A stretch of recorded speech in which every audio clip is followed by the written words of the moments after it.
Bonjour, bonsoir, na peuple congolais. Bino, sentinelle d'Afrique, défenseur de notre patrie et du pouvoir du peuple. Nakanisi ete mokolo ya mitano tokutani te na mokolo ya poso tokutani te. Lelo mokolo ya yenga touti mayangani. Nalobi tika ete nalata bilamba na biso ya basoldat po toza na bitumba. Je suis un soldat du peuple. Et Tumboyo tolongi yango déjà. Yango na ye kotalisa peuple congolais situation oyo ezoleka na Goma, na Bukavu, pe na Est. Banguna bakanisaki bakobotola Uvira facilement, bakoki te. Bakokota mbala moko Kalemi, bakoki te. Pona kopesa basango ya liambo eza makambo ezoleka na Est. Longonia na bandeko ba wazalendo na FARDC.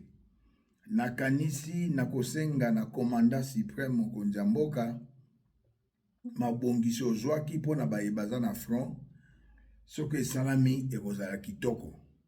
Soki mpo osali suivi mpo oyebake bandeko oyo baza na front soki bazwi ba $500 ya prime na bango, soki mpe bazwi ba salaire na bango ekozala malamu. Po bayo bakota na brassage, bayo bakota na mixage, ba Rwandais touti bauti na AFDEL, ba milice ya Paul Kagame, les terroristes sanguinaires Hitler d'Afrique, baye na RCD Goma, baye na CNDP na M23, nyonso wana ba milice ya ba Rwandais, baye wana baza ko nyokola bandeko na front. Oyo ezoleka na Bukavu, na Goma, elongo bani te. Bango balobi baye kosikola te.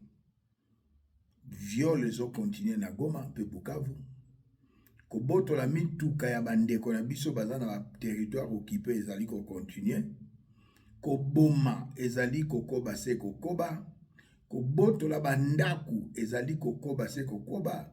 Kokanga bilenge komema bango basa la formation militaire. Esengeli peuple congolais oyeba makambo ezoleka na Est ya Congo.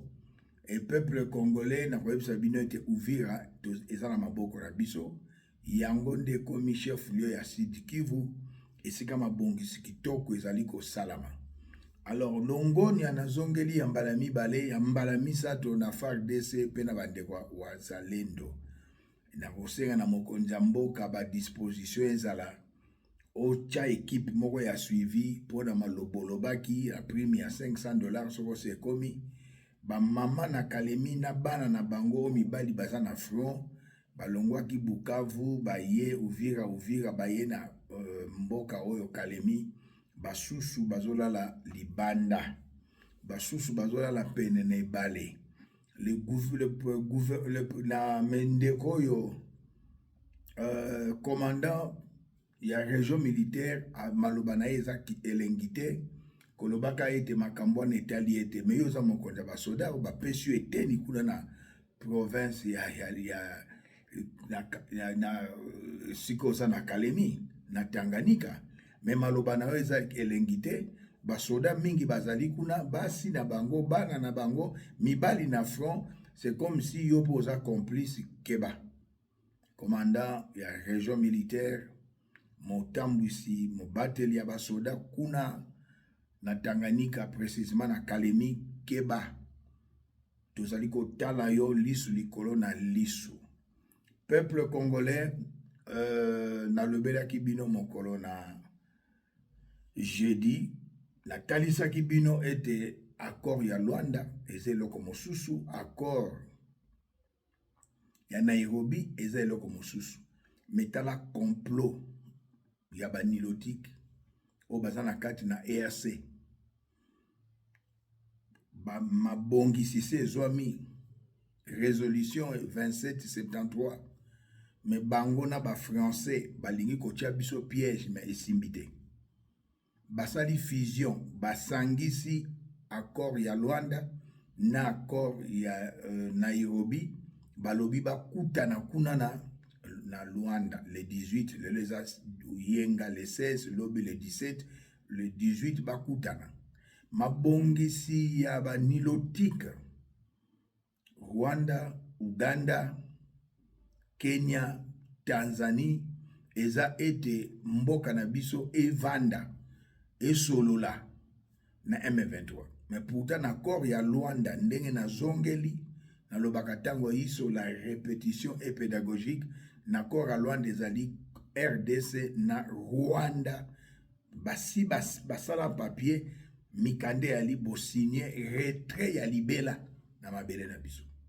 Accord ya Nairobi na zongeli po na bandeko mosusu ba groupe nyonso armé batika kobunda bakende na cantonnement bazonga na vie civile.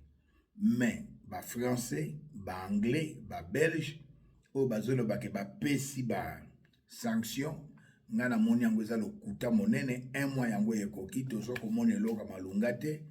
Est-ce que ba sanction yango bako appliquer yango nani akosala suivi RDCPT un mois yango yo eloko malunga salamité. Esengeli pas seulement front militaire na front diplomatique mais front on a sengaki na monsieur le président mokolo na mine que front médiatique ocha makoki na bayebaza na mboka na bayebaza libanda baleka na ba réseaux sociaux baleka na ba chaîne ya ba mindele kolobela ba maye ezokoleka na mboka surtout na est peuple congolais ba nilotique ba inyenzi ba ibima Congo balingi mboka te balingi to vanda na M23. Accord à Nairobi elobi yango te. Accord ya Luanda elobi yango te. Le président Lorenzo alobaki hier na minuit cessez le fait. Mais bazo ko continuer ko boma. Bazo ko continuer ko violer. Bazo ko continuer ko iba ba mituka ko boto la bandako. Bao bazo lobake baye pona ko bongisa nzoka nde baye kwa ko boma se ko boma. Na pamboli nzambe po maloba misato totala ya liboso ya mwana mboka le garant de la nation le président Félix Antoine Tshisekedi oya lobaki Petro yoka maloba ya mibale. Le dialogue avec un groupe terroriste comme le M23 est une ligne rouge que nous ne franchirons jamais.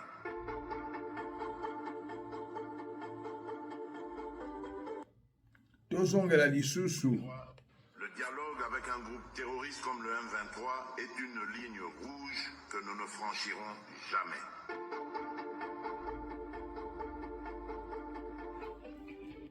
Président lobaki yango le 18 janvier 2025 pe alobie ke tokovanda RDC na M23 te.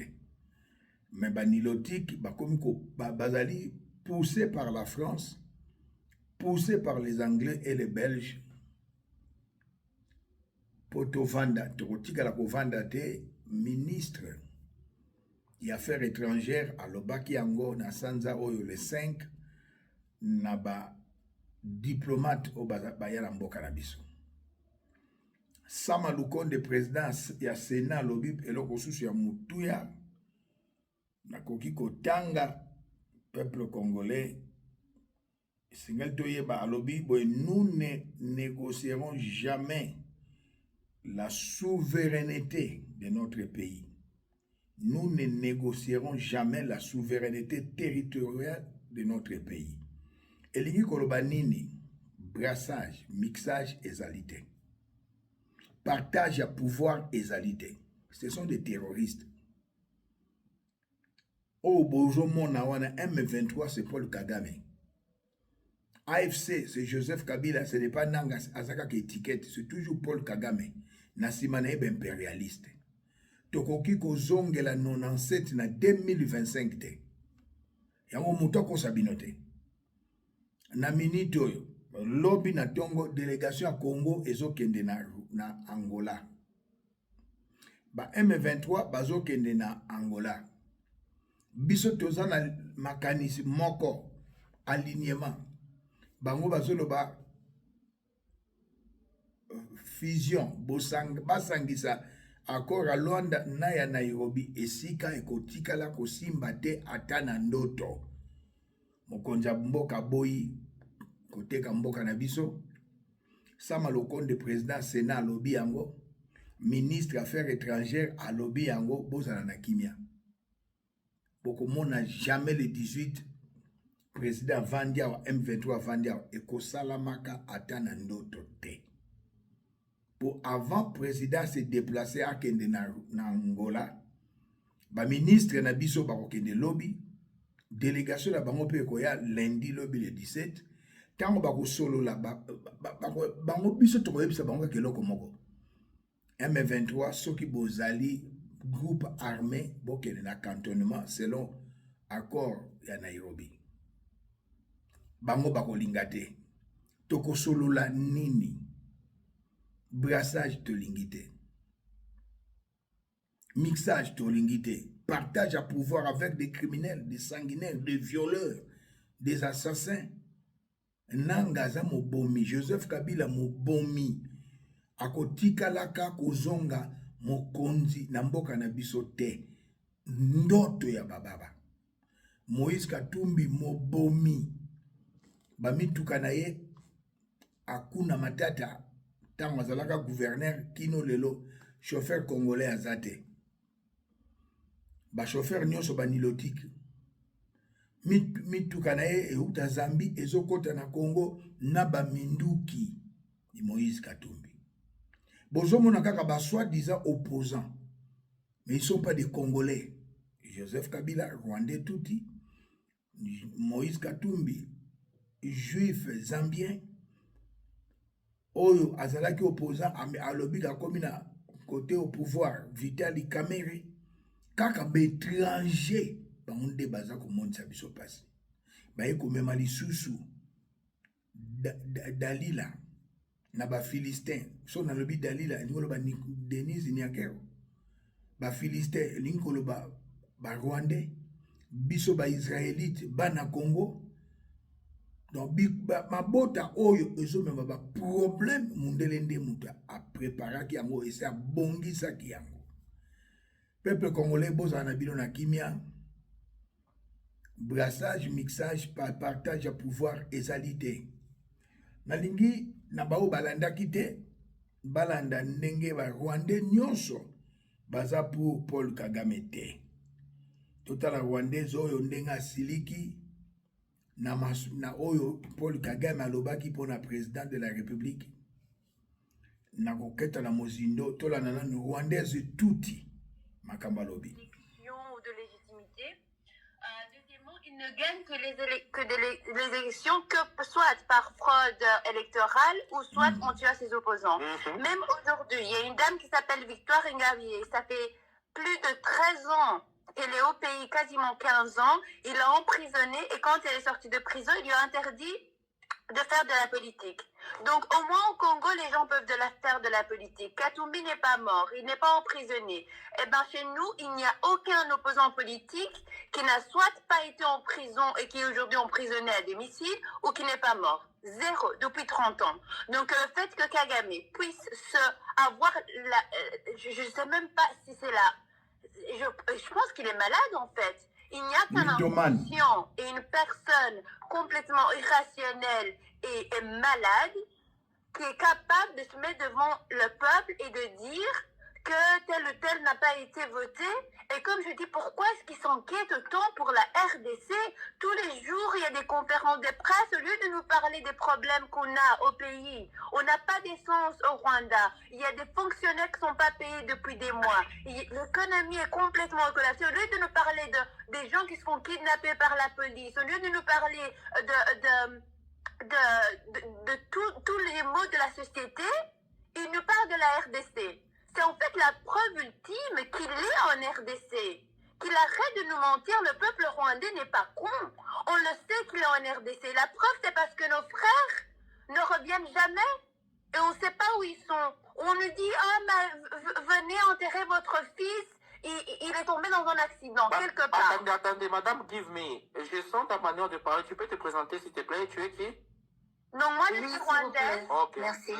Je suis rwandaise et comme beaucoup de Rwandais, on ne soutient pas le dictateur Paul Kagame et on ne soutient pas non plus tout ce qu'il fait en RDC, que ce soit le pillage, que ce soit les massacres, parce que nous, en fait, on n'en bénéficie pas. On a envie de vivre en paix avec nos voisins. Aza Rwandaise tuti atalisi bino ke na Rwanda pasi ezali ba opposant bazate azoboma bopposant nyonso azonyokola bango moto aboye kokompare ye na mwana mboka Félix Antoine Tshisekedi, président élu et le choix de Dieu te oyo Rwandaise tuti ndalobi masolo oyo nayaka avec les évidences otie nga mpe na tie nayaka masolo pamba pamba te. Paul Kagame, c'est un terroriste, c'est un dictateur, c'est un sanguinaire. M23 est un mouvement rebelle, est un milice ya Paul Kagame. Lolenge SNDP est une milice ya Paul Kagame. RCD Goma, milice ya Paul Kagame. AFDEL, milice ya Paul Kagame. Congolais tolingana. Soko lingi mboka na yo gloire à Dieu. Soko boboyi esala mandenge wana. Gorbachev ateka IRSS bakabola ndambo mondele. Lingambo kanayo, la terre est sacrée. Il n'y a pas deux terres, il n'y a qu'une seule terre. Atoza congolais comme français, zambo kanayo tembo kano ezali d'origine eza Congo. Moto kosa bino te. Mboka na biso ezala mabota oyo. Ba Rwandais tuti na ba mindele ba bongisa pona ko bundisa kabiso. Complot contre le président Félix et contre la RDC. Bakoti na libota ya Laurent Désiré Kabila balakisi biso mwana Hippolyte Kanambe balobi na ye mwana na aza mwana na ete sifa aza mama ya Hippolyte Kanambe te nalakisaki bino video Ngoyi Mukwena gouverneur satika biso ya Katanga bapesaki émission akomisa un étranger rwandais tuti akomise Katanga. Joseph Kabila bana signé Joseph Kabila Hippolyte tobenge commandant Hippo nasala na ye esika moko biso na demia tozokende kotala mokonzi na biso sikatenda na oya esika biro nezalaki biro James Kabarebe biro Joseph Kabila biro sikatenda mais boni bandeko nanga congolais de Katanga bozali kokosama bazweli bino mo étranger mosusu juif zambien balobi ke non azali congolais nyonso tout le kuta bandeko na biso bola mukape bososola bayeli biso libota mususu infiltration na Sud Kivu balobi baza babashi nzoka nde babala bashi te ba Rwandais tuti libota nyonso ya Nyakero Dalila aza mo Philistin. Donc bandeko nanga bososola bitumbo tokolonga yango mokonza boy négociation na M23 RDC a boy négociation na M23 brassage salama mbala mine ko salama ka lisusu te bozana kimia mais chose grave komona tozana bitumba na Rwanda Delila Denise Nyakero mwana ya James Kabarebe aza kosala pétrole na Denise Nyakero. Ça c'est une trahison. Mais muta kangi azate procureur ni na kobengisa Denise Nyakero. Mokonza demia pini na kobengisa Denise Nyakero. Mokonzi nini ya anerto ya senesa kobengisa Denise Nyakero. Tala bosobanga na biso to ba yakuza ba ikramayas toza ko dénoncer. Na bane ko dénoncer yango. Mwana mboka azana Afrique du Sud esika azali na pesi mbote tosololaka te tokutanaka te. Morning Star adenosaki yango lelo ndeko oyo nayebi esika azali te ye mpe alobi yango mpo koyeba te oyo tolobaka eza lokuta te. Molongani ya président James Kabarebe azalaki chef d'état-major na ntango ya FDL Rwandais tuti mwana na ye ayaka na Kinshasa aza koexploiter pétrole. Ça c'est une haute trahison. Aza mutu ya kokanga mutamba tala likambo oyo mutu akokanga yo kaka kokanga kaba kuluna mutu akokanga yeyo Delila mwana ya Philistin Denis Nyakero total. Vous avez qui sont en train de vous gérer. Mais qui ne sait pas que l'enfant de James Kabarebe reste à Kinshasa? Je ne sais pas si vous les Congolais vous le savez. L'enfant de James Kabarebe est à Kinshasa 5 jours sur 7. Si je mens, vous les avez au Congo, allez même à la présidence. Demandez si votre président de la République, avec ses ministres, ils ne savent pas que l'enfant de James Kabarebe est souvent à Kinshasa, régulièrement. Son garçon.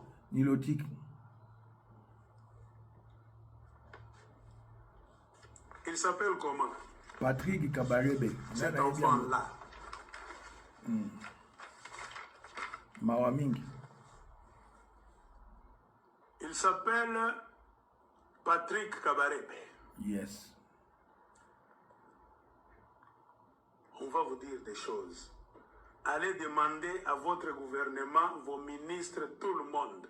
Ne savent-ils pas? Bayebi bazobanga. Ne bergent-ils pas l'enfant de James Kabarebe, le Rwandais? Touti. Là à Kinshasa. Il est toujours à Kinshasa, Patrick Kabarebe. Avec Dalila. Il est à Kinshasa régulièrement, car il est dans les affaires de pétrole. Le fils de Kabarebe, il fait le business de pétrole avec Denis Nyakero. Et dans le business du pétrole. Et de l'essence, quand on dit pétrole, c'est-à-dire carburant. Pour ne pas dire pétrole, dans le carburant. Votre première dame fait le business du carburant. Avec qui l'enfant de James Kabarebe, qui s'appelle Patrick. Haute trahison. Bino Batiboza, la famille élargie à le président Papa Etienne Tshisekedi. Bolo Balissus. Bino Batiboza, la famille Papa Etienne Tshisekedi n'a pas quoi. Pourtant, Papa Etienne Tshisekedi n'a pas d'année biologique. N'a pas d'année konoto yebi, n'a professeur, n'a poto.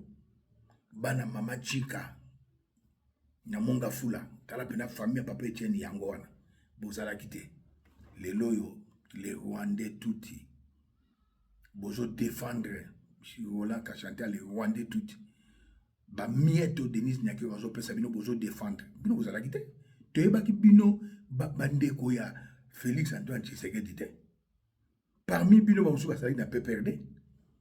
Vous avez travaillé dans PPRD. Bobundisi, président Etienne IDPS Etienne Tshisekedi. Quand on va tomber qui siège, il y a PPRD, il y a IDPS plutôt. Les lois ngazandeko botika. Masolo, vrai ndeko. Azali pour Félix Antoine Tshisekedi le roi Biso. Delila, moi n'a pas Philistin. Denis Nyakero à travers un homme. Mwana ya James Kabarebe banguna na biso haute trahison. Bozo bang tokoloba. Ta on a loba ki yango. Morning Star a lobby. Ndeko so ale auti koloba. Mais ça c'est un crime. Muta kosimba Denise ate menzamba kosimba ye. Akosimba ye. Po mboka waneza ya biso nyoso. Mboka waneza ya yete. Tolanda pasteur oyo. Pasteur alobaki maloba akimi Congo azana poto kombo na ye apotre kombo alingi koloba te mboka azali alingi koloba te totalileka kaka lolenge Joris Kombe alobaki aza Wagner totali pe kaka tosali ba investigation toyebi siko qui est Joris Kombe oyo pe tosali ba investigation toyebi tolanda na pasteur o makamba lobi sur Denis Nyakero. Pour les gens croient que j'ai de la haine, j'ai pas la haine. Mais vérité, la vérité blesse, mais elle finit toujours par triompher. Il faut qu'on sache une vérité, la vérité blesse. Mwana Mwasoyo a détruit. Mwana Mwasoyo a détruit Congo, Denis Nyakero. Elle a détruit le pays. Nalobaki. Pétion n'a pas été. 2025. Vérifiez la prophétie. Vous avez vu tout ce qui est arrivé. Nalobaki oyo apôtre, hein? Parce que si je ne vous aimais pas, en tant qu'être humain, je n'aurais jamais pris tout ce temps que je pris et tous les risques que je pris. À ne pas confondre avec vos. Donc, je vais quand même faire défiler les vidéos pour voir comment je me suis démené. Enfin, je n'ai jamais eu de problème avec vous. Je vous parlais gentiment, mais peut-être que vous n'avez pas pu décoder mes paroles depuis longtemps. Voilà, peuple congolais. La journée d'aujourd'hui, aujourd'hui nous sommes le 13 mars 2025. Le 13 mars 2025, ça fait une année depuis que j'avais donné la prophétie sur la crise qui devait venir au Congo. L'énergie spirituelle au pouvoir, à la présidence en République démocratique du Congo. Donc ça fait une année, aujourd'hui le 13 mars 2025. Vérifiez la prophétie, vous avez vu tout ce qui est arrivé. Mais alors, j'ai beaucoup de conflits, beaucoup de négociations dans l'esprit. Et on disait que les sorts et scellés parce que la politique du Congo doit changer. Parce que la seule chose qui peut amener le changement d'une nouvelle vitesse de la politique en RDC avec le président Félix, c'est vous écarter. Je vous ai dit qu'avant, il y avait la menace de mort. J'ai négocié, on dit que bon, on lui retire les capacités mentales. Je n'ai rien à gagner dans votre malheur. Pendant que j'étais en train de m'inquiéter, j'ai reçu un coup. Maman, vous savez, ne restons pas dans les têtutesses inutiles. Ça, il y aura le temps, je veux laver les mains. Ce que je vous propose, avec tout ce que vous avez déjà gagné au Congo, l'argent, illicitement, prenez vos histoires, allez rester en Belgique. C'est la seule et unique alternative. Moi, je vous ai dit, il s'adresse à Denis non pas sur ma tête. Moi, je vous ai, ce n'est pas, on vous parle de choses spirituelles. Oh non, il est devenu, pas sur ma tête. Je n'emporterai pas la responsabilité. J'ai fait le travail de sentinelle. Je vous ai défendu. Mais malgré ça, si vous prenez la décision d'aller en Belgique, vous n'irez pas comme ça. Vous allez me payer mes droits d'intervention. Ça, c'est vrai. Parce que ça va rester, ça risque de rester une réclamation dans votre vie. Ça ne sera pas bien. Vous emballez, prenez l'argent que vous avez gagné, laissez partir et laissez Félix faire sa politique. Il y aura un rebondissement politique au Congo et pour toute la... Pourquoi? Parce que cette histoire, vous allez penser que seulement au Congo. En fait, tous les dieux, tous les esprits des ancêtres de Congolais du Congo sont déjà, ce sont des chiens qui attendent de vous dévorer. Si je lâche, vous êtes partis. Et ils ne sont pas seuls. C'est devenu une affaire de toute l'Afrique. Il y a une coalition spirituelle africaine. Et l'épine qu'ils ont trouvée, c'est vous, maman. Si les forces du Congo, vous pouvez les gérer, vous ne gérez pas les autres forces de l'Afrique. Non. Je vous demande pardon. Vous comprenez que nous tous, quand on travaillait, les gens pensaient que j'étais dans les trucs. Ça, ce sont des choses des nations. Maman, c'est la voix de Kimman qui vous parle. Prenez vos bagages, l'argent que vous avez gagné. Allez en Belgique, allez vous asseoir. Laissez Félix faire sa politique autrement. Et par rapport, parce qu'il y aura des cérémonies qui devraient être faites pour le président Félix. Quand est-ce qu'on fait les Ça, cérémonies ce chez sont les pas des choses Balouba? que je veux dire en public. Sabino. Je veux parler au chef coutumier, Ah, je non, veux parler Sabino, donc du Grand Kassai. Je vais vous dire ce que vous allez faire. Ah, ça, ce sont des choses secrètes. Et pas dans secret à la raté. Et le premier maman, j'essaie de vous sauver la vie et de vous garder dans un état normal. Je ne suis pas votre ennemi, mais ce que je dois dire pour démontrer, quand les esprits me disent, il faut vous dire, démontre-lui 1, 2, 3, je le fais. Alors ma maman Denise Nyakero, si quelqu'un vous fait croire que je suis votre ennemi, c'est celui-là votre ennemi. Je sais que les théoriciens de doctrine, comment est-ce qu'on peut dire à une femme mariée de quitter ça, il s'agit des choses des nations. Ça, c'est un. De deux, si c'est là le problème. Maman, n'oubliez pas que vous étiez déjà peut-être dans un autre mariage auparavant. À Londres. Si c'est à Londres, Denise Nyakero. Une femme qui a déjà abandonné le mariage ne peut pas se remarier. Quand elle se remarie, celui qui épouse une femme qui a abandonné, qui a divorcé, il est dans le péché. Donc j'ai déjà répondu. Donc personne. Totanga yango. Na poto sala mingi. Denise Nyakero va kutana Fachi azali na libala na Londres. Mutalia mbongo za Janet Nyakero, mutamema Janet Nyakero na poto ezalaki ngunzi Carly Bonda azalaki maîtresse na ye. Azalaki na libala na Londres Denise Nyakero amakoma na Fachi. Babalaki ye na mbongo.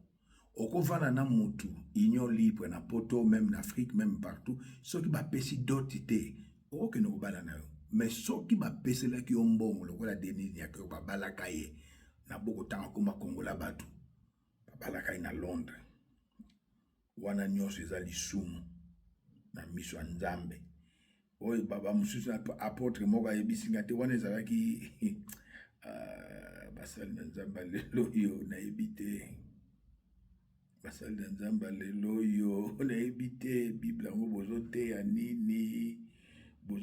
nini natanga totanga na Biblia totanga Biblia totanga na mokanda na Matthieu chapitre 5 verset 31 Jésus a lobby, il a été dit la loi celui qui répudie sa femme a comme elle est lettre. Mais moi je vous dis, Matthieu 5, 32, celui qui répudie sa femme, sauf en cas d'infidélité conjugale, c'est-à-dire adultère, a commis, a exposé moi sin adultère. Celui qui épouse une femme répudiée comme elle adultère. Malgré ça, le pasteur Boyeb sera président de la Bisso Vérité. Denise Nyakero azalaki na libala na Londres. Wana libala liboso. Libala mibale avec Kimbuta 5 ans na poto. Kimbuta bala ye na mbongo. Raison pour laquelle Kimbuta kaka wazaka gouverneur azana ba problème na ça. O eza libala ya misatu. Kobala mwasi oyo babala ye déjà. Abomi libala ye kopana yo asala adultère. Ce sont des pasteurs quoi Soni Kafuta. Aboyaka mwasi na ye abali mwasa mibale ayeko bala mwasa misatu ndenge moko na Albert Kankenza ndenge moko na Jean Bosco Kindomba bazolo ba eza la loi mais c'est Jésus qui parle ce n'est pas moi botala Matthieu 5 verset 32 c'est le Seigneur de gloire qui parle. Peuple congolais, qu'on ne vous trompe pas. Matthieu chapitre 5 to fongola makomi. Oh, tu fous la makomi, tu dans Matthieu chapitre 5. Yeso bango. Gaïté. Il a été dit, Matthieu 5 chapitre 5 verset 31, il a été dit que celui qui répudie sa femme lui donne une lettre de divorce. Mais moi je vous dis, ça c'est l'évangile, ce n'est pas la loi. Moi je vous dis, l'évangile est venu du Seigneur. Moi je vous dis que celui qui répudie sa femme, sauf pour cause d'infidélité, c'est-à-dire adultère, infidélité conjugale, l'expose à devenir adultère. Et que celui qui épouse une femme est répudié comme un adultère, comme notre chef Nzambe. Monsieur le Président, on vivre dans 4 d'adultère. Monsieur le Président, probablement, moi, sur Azalaki, répédié, Denise Nyakero, Azalaki na libala na Londres, Azalaki na libala Sousna Kimbuta, Azalaki gouverneur, avant Chantine Ngobila. Et Congolais, moi, si vous en avez talaye malamu, so que babala kaina misolo, yo, bakabwani, yo, kobalaye, au sali adultère. C'est Jésus qui parle. Moi, je vous dis, c'est l'évangile. Matthieu 5, verset 32. C'est pourquoi ndeko alobi faut ko bongisa. Ako benga ba chef coutumier ba bongisa. Na lobaki na Denise bima na mboka na biso zonga na Londres na Belgique. Kake loko yo lonaki na Gisèle Impela yango na lobaki na yo pasteur pa lobi bino ba malanda ngombe bolo ba susungai. Na la kisi bino ba ndeko mi balé différent. C'est pour vous dire que tant président a gagné l'élection, Bamindele batindaka président na Mboko Tobengi Kigali. Pourquoi na Kigali? Kala ezalaka Mobutu nde azo kambagala, c'est la politique. La politique, le politique ya coulisses. Poko mamukonzi na Uganda, kuluto norenganda komaka yango. Baena Museveni na moto honoreng na kuluto honorengwana atali esuki lokwa ngunza alobite aza salite Museveni atili azakanika salite kofinga tena solo ba vérité ngata na ditenia ba militaire kota ba militaire propre ndengona ya yambwana.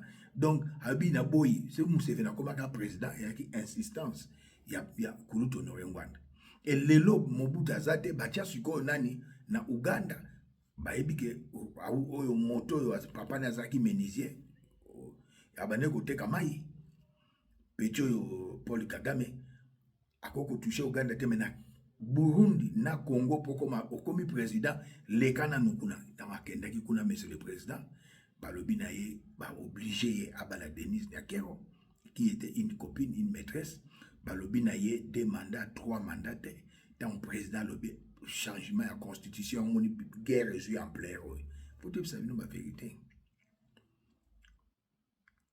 Siko délit la Bible a boma mis sur Samson. Mais les Samson d'Afrique d'aujourd'hui, c'est Félix Antoine Tshisekedi. Délit la Denise Nyakero. Oko boma ka mis sur la présidente. Kende na Bruxelles. Et siko benganaka de Gisèle Impela. Keno vana kuna. Soko boy pasteur a su révélation na ye.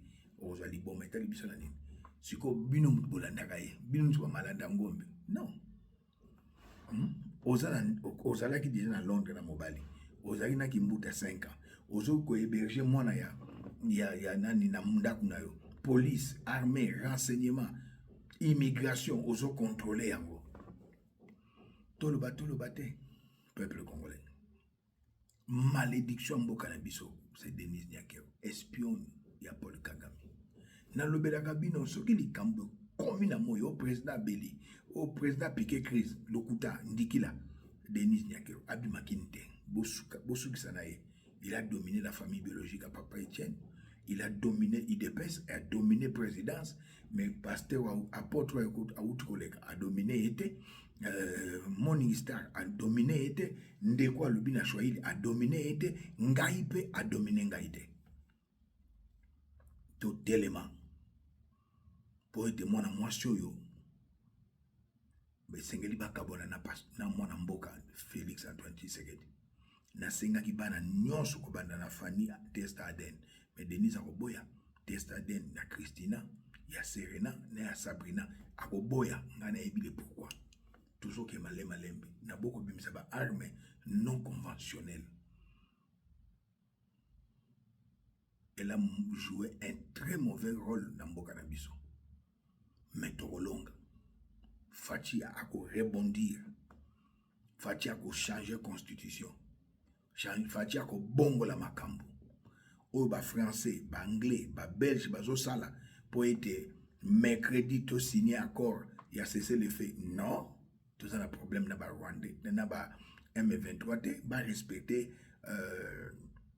résolution ya 2773 nani président Trump azotinda bato bazoya na Congo na le bilango ate azui ba preuve président Trump a sali accord na Poutine alobi États-Unis et bimi na mona na OTAN yango moni mindele bazolela dans 50 ans crise ekota en Europe mindele Belge français anglais bazolela na vision oya président Trump balingi anticiper pour être président na biso akoya na piège Fachi akoya na piège te ata boyoki ki M23 aye na mardi lelo eza dimanche accord moko te kozala signé jamais brassage mixage partage à pouvoir toko brader si souveraineté ya mboka na biso te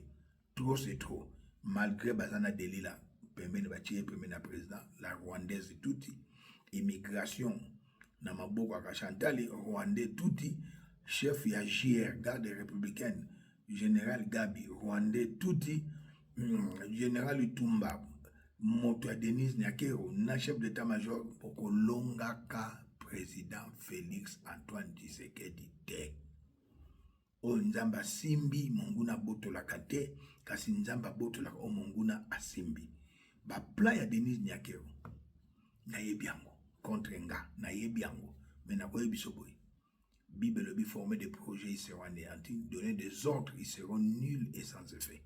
Denise Nyakero Delila moi na ba Philistin aucun malheur ne m'arrivera.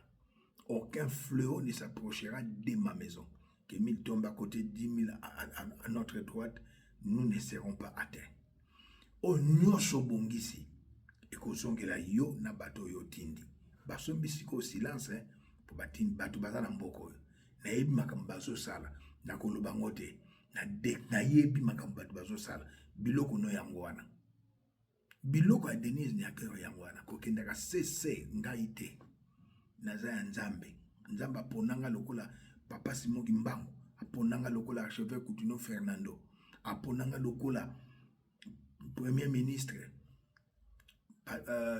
Patrice Emery Lumumba aponanga lokola papa Etienne Tshisekedi boko sala nyonso po boko esa mutu ya Fachi ekosimbaka te Fachi na mois d'avril azokende kokutana na Trump Européen ya bino esili Kagame bokomi na suka kaka na front militaire monsieur le président fongola misu na front militaire ba promesse opesa makoki sopesi batwana bakomisa yango o vérifier yango bana na biso baza kozwa formation militaire armée ekoma na salaire ya kitoko na police na renseignement ba Chantal les Rwandais touti ba Philistin ba bima na armée ba bima na police o ba kota na brassage ba Philistin ba longola bango nyonso po baza ba ndoki baza ba bomi pona mukola lelo tosukisi